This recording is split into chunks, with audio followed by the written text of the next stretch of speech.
अवधूत चिंतन श्री गुरुदेव दत्त श्री सद्गुरू स्वामी समर्थ. स्नेहाच्या दिव्यात तेवते वात तेजाची, स्नेहाच्या दिव्यात तेवते वात तेजाची, वसुबारस म्हणजे पूजा धेनुवासराची. धेनुवासराची गाय आणि वासराच्या अंगी असणारी उदारता, प्रसन्नता, शांतता आणि समृद्धी आपणास लाभो हीच स्वामींचरणी प्रार्थना करते व आजच्या वसुबारसेच्या व्हिडिओला सुरुवात करते. आपणा सर्वांना वसुबारस आणि दिवाळीच्या खूप खूप शुभेच्छा. माहिती अतिशय महत्त्वाची आहे, त्यासाठी व्हिडिओ शेवटपर्यंत पहा. पाहत असताना कमेंट्समध्ये श्री गुरुदेव दत्त असे लिहा आणि गोमाता की जय. तर 28 ऑक्टोबर 2024 वार सोमवार या दिवशी वसुबारस आलेली आहे. रमा एकादशी आणि गोवत्स द्वादशी जिला आपण वसुबारस म्हणतो, या दोन्ही तिथी एकत्र आलेल्या आहेत. त्याचबरोबर गुरुद्वादशीचाही या दिवशी शुभ संयोग आहे. आता कॅलेंडरमध्ये 29 ऑक्टोबरला म्हणजेच मंगळवार या दिवशी गुरुद्वादशी दाखवलेली आहे, कारण सूर्याने पाहिलेली तिथी असल्यामुळे. पण गुरुद्वादशीची तिथी 28 ऑक्टोबर म्हणजे सोमवारी सुरू होत आहे. तर याबद्दलसुद्धा माहिती मी तुम्हाला पुढे व्हिडिओमध्ये सांगणार आहे. हा दिवस अतिशय महत्त्वाचा आहे. सोमवार म्हणजे भगवान शंकरांना समर्पित असणारा दिवस. याच दिवशी वसुबारस आलेली आहे. तर आपल्या घरामध्ये नेहमीच काही ना काही अडचणी असतात. सुख समाधान येण्यासाठी आपण वेगवेगळे उपाय करत असतो. तर आजच्या व्हिडिओमध्ये वसुबारसेची साधी सोपी पण योग्य पद्धतीने पूजा कशी करावी ही माहिती तुम्हाला सविस्तर सांगते. एक एक करून माहिती शेवटपर्यंत पहा, म्हणजे तुमच्या लक्षात येईल. तर सर्वात आधी वसुबारस म्हणजे काय याचा आपण अर्थ जाणून घेऊ. तर वसुबारस या शब्दाचे अनेक अर्थ आहेत. प्रत्येक महिन्याच्या 12व्या तिथीला आपण बारस म्हणतो, म्हणजेच द्वादशी. वसु म्हणजे तेजस्वी, तेज अर्थात सूर्य. वसु म्हणजे गाय, वसु म्हणजे धनद्रव्य. देवी लक्ष्मीला आपण धनद्रव्य, तुळशी, गाय या रूपात पूजतो. वसु म्हणजे साक्षात लक्ष्मी, धनद्रव्य असं घेतला तरीसुद्धा चालेल. वसुबारस म्हणजे काय हे तुम्हाला समजले. आता यापुढे आपण एक एक माहिती पाहू. आपल्या हिंदू संस्कृतीमध्ये गायीला विशेष महत्त्व दिले गेले आहे. गायी गुरांबद्दल आपण कृतज्ञता व्यक्त करण्यासाठी अश्विन कृष्ण द्वादशी जिला आपण गोवत्स द्वादशी किंवा वसुबारस म्हणून ओळखतो. पौराणिक कथामध्ये आपण नेहमी ऐकतो किंवा वाचतो. आपणास माहिती आहे की गायीच्या पोटात 33 कोटी देवांचे वास्तव्य आहे. त्या सर्व देवी देवतांचे मान सन्मान म्हणून गायीची तिच्या वासरासह पूजा केली जाते. त्याचबरोबर यामागे अजून 2 कथासुद्धा आहेत. त्यामुळे आपल्याला वसुबारस ही साजरी करायची असते. वसुबारस साजरी केल्याने आपलं घर गोकुळासारखं होतं. तर वसुबारसेची पूजा ही प्रदोष काळात करतात, म्हणजे दिवसभर गाई गुरे माळ रानावर चारा खाण्यात जातात. ते सायंकाळी 6 ते 6:30 याच दरम्यान घरी येत असतात. त्यामुळे या वेळेतच आपल्याला ही पूजा करायची असते. म्हणजेच आता बघा, तुम्ही 6 नंतर एक 7:30पर्यंत ही पूजा करू शकता. आता ज्यांच्याकडे आपण सगळ्यांकडे गाई गुरे नाही आहेत, ज्यांच्याकडे जर शक्य असेल शेजारी वगैरे गाई गुरांचे गोठे असतील, तर तुम्ही तिथे जाऊन जर ही पूजा केली तर खरंच तुम्हाला 100% फळ मिळेल. आणि आता ज्यांच्याकडे गाई गुरांचे गोठे नाही आहेत किंवा आपण शहरामध्ये राहतो, तर दारामध्ये सुद्धा आपल्या गाई येते, पण दिवसा जर सायंकाळी आली तर तुम्ही तिचीसुद्धा पूजा करू शकता. पण आता आपल्याकडे गाई गुरे नाही आहेत, तर त्यांनी काय करायचं, त्यांच्या घरामध्ये धेनुवासराची जी मूर्ती असते, म्हणजे गाईची तिच्या पाडसासह, तर तुम्ही इथे बघू शकता ती मूर्ती. तर आपल्याला याची पूजा करायची आहे. आता ज्या ताईंकडे अशी मूर्ती नसेल तर देवघरात आवर्जून तुम्ही अशी मूर्ती घ्या. म्हणजेच आपल्याला आपल्या संसारासाठी या गाई वासराच्या मूर्तीचं खरंच खूप महत्त्व आहे आणि ती पूजेमध्ये असावी. अगदी छोटीशी घेतली तरी चालेल. माझ्याकडे तुम्ही बघू शकता अगदी छोटीशी मूर्ती आहे. तर आता ही पूजा करण्यासाठी जर देवघर तुमचं मोठं असेल आणि तिथे जर तुम्हाला थोडीशी जास्त जागा असेल, तर तुम्ही तिथे जरी ही पूजा मांडणी केली तरीसुद्धा चालेल. पण मी तुम्हाला व्यवस्थित दाखवण्यासाठी देवघरासमोर एक चौरंग ठेवलेला आहे. त्याखाली आधी स्वस्तिक काढून घेतलं आणि चौरंगावरती एक नवीन कोरा लाल कपडा टाकून घेतलेला आहे. हे वस्त्र अंथरून घेतलं आणि त्यानंतर सगळ्यात आधी आपल्याला दीप प्रज्वलन करायचे आहे. दिव्याची पूजा करून घेतली. हळदी कुंकू अक्षदा वाहून एक फूल ठेवलं. नंतर स्वतःला हळदी कुंकू लावून घ्यायचं आणि मग पूजेला सुरुवात करायची. तर एका ताम्हणामध्ये गणपतीचे प्रतीक म्हणून सुपारी घेतलेली आहे. त्याला आधी थोडंसं पाणी घालून घेतलं, नंतर हळदी कुंकू अक्षदा घालून सुपारी स्वच्छ पुसून घ्यायची आणि चौरंगावरती आपल्या उजव्या हाताला थोडेसे तांदूळ ठेवायचे आणि त्यावरती सुपारी ठेवायची. हे गणपती बाप्पांचे स्थान आहे. आणि हळदी कुंकू वाहत असताना ओम गण गणपते नमः, ओम गण गणपते नमः असे म्हणून आपल्याला गणपती बाप्पांची पूजा करायची आहे. गणपती बाप्पांना अक्षदा वाहायच्या आणि एक लाल फूल ठेवायचं. आता त्यानंतर ताम्हणामध्ये आपल्याला बाळकृष्णांची मूर्ती घ्यायची आहे आणि जी गाईची पाडसासह मूर्ती आहे धेनू वासराची, तर ही सुद्धा घ्यायची आहे. आता तुम्ही म्हणाल बाळकृष्णांची मूर्ती का?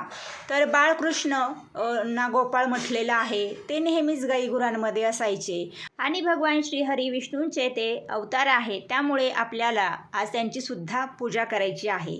म्हणजेच आज रमा एकादशीसुद्धा आहे, सोमवार आहे आणि गुरुद्वादशीसुद्धा आहे. असा सगळा शुभ संयोग आहे. त्यामुळे आपण बाळकृष्णांची सुद्धा इथे पूजा करू.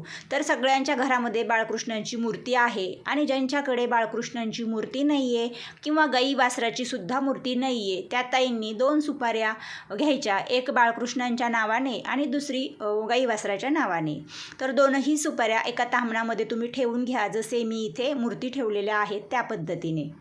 तर या ठिकाणी एक तांब्या भरून शुद्ध पाणी घेतलेलं आहे. त्यामध्येच गंगाजल टाकून घेतलेलं आहे. बघा, तुमच्याकडे जर एखाद्या तीर्थठिकाणचं पाणी असेल तर ते तुम्ही अवश्य घ्या, नसेल तर काही हरकत नाही. हे घेण्याचं कारण म्हणजे बऱ्याचदा गाई वासरांना आपण नदी, तलाव, तळे या ठिकाणी धुतलं जातं आणि हे धुण्याचं अतिशय चांगलं महत्त्व आहे. त्यामुळेच आपण या दिवशीसुद्धा गाईची अगदी व्यवस्थित पूजा व्हावी म्हणून इथे मी गंगाजल वापरलेलं आहे. तर हे पंढरपूरच्या चंद्रभागेचं तीर्थ आहे आणि ते थोडंसं टाकलं, त्यामध्ये थोडंसं गोमूत्र, हळदी कुंकू आणि थोड्याशा फुलांच्या पाकळ्या टाकून छानसं असं स्नान घालून घेतलं. त्यानंतर स्वच्छ कपड्याने पुसून बाळकृष्णांना जे काही आपल्याकडे अलंकार असतील, माळ वगैरे असेल किंवा वस्त्र असतील तर तुम्ही तशा पद्धतीने सजवू शकता. तर या ठिकाणी मी गंध वगैरे लावून घेतले, गाईला हळदी कुंकू लावून घेतली, बाळकृष्णांना चंदनाचा टिक्का लावून घेतलेला आहे आणि अशा पद्धतीने छानसं सजवून घेतलेलं आहे. आता आपण जिथे पूजा मांडणी केलेली आहे तिथे यांना स्थानबद्ध करूया. तर सगळ्यात मधोमध बाळकृष्णांची मूर्ती ठेवलेली आहे. मूर्ती ठेवण्याआधी थोड्याशा अक्षदा हळदी कुंकू वाहून स्थान द्यायचं. नंतर गाई वासराची जी मूर्ती आहे त्यालासुद्धा स्थान दिलेलं आहे आणि तिथे एक एक फूल ठेवलेलं आहे. आता त्यानंतर आपल्याला दिवाळीचा पहिला दिवा योग्य ठिकाणी लावायचा असतो. तर या ठिकाणी 2 दिवे घेतलेले आहेत. वसुबारसेच्या दिवशी तुम्ही आवर्जून हे 2 दिवे या 2 ठिकाणी नक्की लावा. तर नवीन 2 पंत्या घेतल्या, त्यामध्ये आपली लांब वात घातलेली आहे आणि थोडंसं तेल टाकून याला आपल्याला आता पेटवून घ्यायचं आहे. दिवे लावून घेतले, त्यानंतर याला हळदी कुंकू लावून घ्यायचं. तर दिव्यांची पूजा करून ते असेच ठेवायचे आहेत. म्हणजे आपल्याला या पूजेसमोर नैवेद्य वगैरे सुद्धा ठेवायचा आहे. तर या दिवशी गाई वासरांची आपण जी पूजा केली आहे, इथे आपल्याला बाजरीची भाकरी आणि गवारीच्या शेंगांचा नैवेद्य दाखवायचा आहे. तर यामागे एक कथा आहे, ती मी तुम्हाला थोडक्यात सांगते की आपण वसुबारस का साजरी करावी. तर एक नगर होते. तिथे एक वृद्ध महिला राहत होती. तिला एक सून होती. घरी गाई गुरे होती, म्हशी होत्या, घवाळे मुगाळे नामक वासरे होती. अश्विन मासाला पहिल्या द्वादशीच्या दिवशी वृद्ध महिला सकाळी उठली. शेतावर जाताना सुनेला हाक मारली, मुली इकडे ये. सून आली. काय म्हणून म्हणाली तशी वृद्ध महिला म्हणाली, घवाळे मुगाळे शिजवून ठेव असे सांगितले आणि आपण स्वतः शेतावर निघून गेली. सून गोठ्यात गेली. घवाळी मुगाळी वासरे उड्या मारीत होती. त्यांना ठार मारली, चिरली, शिजवून ठेवून सासूची वाट पाहत बसली. दुपार झाली तशी सासू घरी आली. सुनेने पान वाढले. सासूने पाहिले तर तांबडे मांस दृष्टीस पडले. तिने हे काय म्हणून सुनेला विचारले. सुनेने सर्व हकीकत सांगितली. हे ऐकताच सासू घाबरली. न समजता चुकी घडली म्हणून तशीच उठली. देवापाशी जाऊन बसली. प्रार्थना केली, देवा देवा, सुनेच्या हातून अपराध घडला, तिला क्षमा कर. गायीची वासरे जिवंत कर. असे न झाले तर संध्याकाळी मी माझा प्राण देईन असा निश्चय करून देवापाशी बसून राहिली. दिवा लावला. देवाने तिचा निश्चय पाहिला. निष्कपट अंतकरण पाहिले. नंतर संध्याकाळी गायी आल्या व हंबरडा फोडू लागल्या. तशी देवास चिंता पडली. हिचा निश्चय ढळणार नाही असे देवास वाटले. मग देवाने गायीची वासरे जिवंत केली. ती उड्या मारीत मारीत गायीजवळ गेली. गायीचे हंबरणे बंद झाले. वृद्ध महिलेला आनंद झाला, सुनेला आनंद झाला. नंतर वृद्धेने गायी गोऱ्यांची पूजा केली, स्वयंपाक करून नैवेद्य दाखवला. म्हणून या दिवशी नैवेद्यात गायीला उडदाचे वडे खायला देतात. त्याचबरोबर बाजरीची भाकरी आणि गवारीच्या शेंगांचा सुद्धा या दिवशी नैवेद्य दाखवला जातो आणि तोच नैवेद्य पुन्हा मग महिलांनी ग्रहण केला तरी चालतो. तर आता ज्या घरांमध्ये अगदी गोकुळासारखं घर भरलेलं आहे अशा महिलांनी या दिवशी उपवास करावा. आता ज्यांना उपवास शक्य नसेल त्यांनी नाही केला तर या पद्धतीने पूजा वगैरे करावी. पण जिथे संततीची अडचण असेल तर त्यांनी यावर्षीची रमा एकादशी, त्याचबरोबर जे काही आपली गुरुद्वादशी आहे, वसुबारस आहे, जर तुम्ही या दिवशी मनोभावे व्रत केलं तर तुमची संततीची अडचण नक्कीच सुटेल. तर तुम्हाला फक्त एक उपवास करायचा आहे, सायंकाळी या पद्धतीने पूजा करायची आहे आणि जी काही तुम्हाला नैवेद्य सांगितलेला आहे तो करायचा आणि स्वतःसुद्धा उपवास सोडताना बाजरीची भाकरी आणि गवारीच्या शेंगाच खाऊन आपल्याला उपवास सोडायचा असतो. तर हा उपवास घरातील एका तरी महिलेने करावा. ज्यांच्याकडे गाई गुरे असतात तर त्या ठिकाणी अगदी पुरणाचा स्वयंपाक करून नैवेद्य दाखवला जातो. गाईगुरांना या दिवशी स्वच्छ धुतलं जातं आणि याच दिवशी पहिला दिवा हा गाईगुरांच्या गोठ्यात लावला जातो. तर अगदी इथे तुम्हाला मी सांगितलं, आपण 2 दिवे पेटवून घेतले तर एक दिवा आपल्याला गाईगुरांच्या गोठ्यात लावायचा असतो. पण आपण आता जिथे पूजा मांडणी केली आहे तिथेच आपल्याला धेनू वासराची जी आपल्याकडे मूर्ती आहे त्याच्याच आपल्याला आपल्या स्वतःच्या डाव्या हाताला दिवा ठेवायचा आहे. शक्यतो दिवा उत्तरेकडे येईल या पद्धतीने ठेवा. दुसरा दिवा आपल्याला आपल्या घराबाहेर जी तुळशीचं वृंदावन असतं त्या ठिकाणी ठेवायचं आहे आणि याच दिवसापासून आपल्या खऱ्या दिवाळीला सुरुवात होते. तर पहिला दिवा हा गोठ्यात लावला जातो, दुसरा दिवा तुळशीपाशी. याच्या मागे सुद्धा कथा आहे, कारण लक्ष्मी गाईगुरांच्या पावलाने येते, तुळशीच्या रूपाने येते आणि तुळशी म्हणून ती आपल्या घराबाहेर असते, ती आपलं संरक्षण करत असते. म्हणून हे 2 दिवे, या 2 पंत्या आवर्जून तुम्ही या दिवशी लावा. आता त्यानंतर तुम्हाला काही गोष्टी पाळायच्या आहेत. त्या म्हणजे या दिवशी गहू व मूग आपल्याला चुकूनही खायचे नाहीत. आता तुम्ही म्हणाल गव्हापासूनच आपण चपाती बनवतो, तर या दिवशी कृपया म्हणजे ज्यांना शक्य होईल त्यांनी हे पाळण्याचा प्रयत्न करा. या दिवशी गव्हाचा कुठलाच पदार्थ आपल्या घरात बनवू नका. त्याचबरोबर मूगसुद्धा या दिवशी खायचे नाहीत. म्हणजेच मुगाची डाळ असेल, मुगापासूनच्या भाज्या असतील तर हे आपल्याला अजिबात खायचं नाही आहे. त्याचबरोबर या दिवशी शक्यतो शिजलेले पदार्थसुद्धा खाऊ नयेत. तर यामागे जी कथा आपण ऐकली त्यामध्ये गव्हाळे मुगाळे शिजवले होते, त्यामुळे आपल्याला या गोष्टी पाळायच्या आहेत.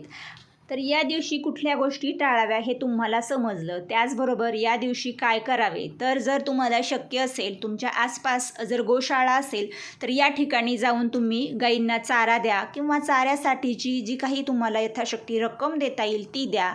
आणि ज्यांना संततीची अडचण आहे त्यांनी या दिवशी जर गोदान केलं ब्राह्मणाला तर खूप चांगलं आहे, किंवा एखाद्या गरजूला एखादी देशी गाई घेऊन दिली तर खूप चांगलं आहे. कारण काय होतं, ज्यांना संततीची अडचण आहे त्यांना भगवान श्रीहरींनी सांगितलेलं आहे की जर तुम्ही गोदान केलं तर तुम्हाला नक्कीच संतती तुमची वाढेल, किंवा मग जे काही तुम्हाला मुलं बाळं आहेत ते होतील, घर अगदी गोकुळासारखं होईल. त्यामुळे या दिवशी तुम्ही एखाद्या गरजूला गाई दान करा. हे शक्य नसेल तर तुम्ही गोशाळेमध्ये जाऊन किंवा एखाद्या गोठ्यामध्ये जाऊन गाईला चारा खाऊ घाला. स्वतःच्या हाताने जर खाऊ घातला तर खूप चांगलं आहे. त्याचबरोबर या दिवशी आपल्याला दही, दूध म्हणजे गाईचे जे दुधापासून बनवलेले पदार्थ आहेत ते सुद्धा या दिवशी खायचे नाहीत. ज्यांना हे शक्य होईल त्यांनी आवर्जून पाळावं. आपल्याला आपल्या मुलाबाळांसाठी होता होईल तेवढं नक्कीच नियम पाळण्याचा प्रयत्न करायचा आहे. संत तुकाराम महाराजांनी सांगितलेले आहे, ज्याच्या घरी गाय तेथे विठ्ठलाचे पाय. म्हणजे बघा, गाईला खरंच खूप महत्त्व आहे आणि आपल्या हिंदू संस्कृतीमध्ये गाईला पवित्र मानले आहे. आता वसुबारसेची पूजा कशी करावी आणि या दिवशी काय करावे, काय टाळावे, किंवा कुठले पदार्थ खाऊ नये, कुठला नैवेद्य दाखवावा, ही सगळी माहिती एक एक करून तुम्हाला समजली. आता या दिवशी आहे गुरुद्वादशी. तर गुरुद्वादशीच्या ज्या काही सेवा असतील त्या मी तुम्हाला पुढच्या व्हिडिओमध्ये सेपरेट सांगेल. तर या दिवशी रमा एकादशी आहे, त्यामुळे या दिवशी चुकूनही घरामध्ये भात शिजवू नका किंवा भात खाऊ नका. एकादशीला भात हा वर्ज्य असतो. ज्यांना एकादशीचे व्रत असते तर त्यांनी आवर्जून आपलं व्रत करावं, म्हणजे वसुबारसेचं सुद्धा तुमच्याकडून व्रत होईल. आणि इथे जी काही आपण बाळकृष्णांची सुद्धा सेवा केली, तर रमा एकादशी सुद्धा आहे, त्यामुळे भगवान विष्णूंची सुद्धा आपल्याकडून सेवा झाली. तर या पद्धतीने तुम्ही पूजा मांडणी करा आणि जे काही तुम्हाला नियम सांगितले आहेत ते करा. हे 2 दिवे आवर्जून तुम्ही या दिवशी लावा आणि या दिवाळीला आपल्या सुरुवात करा. तर यापुढे सुद्धा असेच आपण दिवाळीविषयी काही महत्त्वाचे पूजा मांडणीचे व्हिडिओ पाहू. तर आजचा व्हिडिओ तुम्हाला कसा वाटला आणि आवडल्यास नक्की व्हिडिओला लाईक करा, जास्तीत जास्त पुढे शेअर करा. जे नवीन आहेत त्यांनी चॅनलला सबस्क्राईब करा. आजची सेवा गुरु स्वामींचरणी आणि गोमातेचरणी अर्पण करूया. श्री स्वामी समर्थ. गोमाता की जय.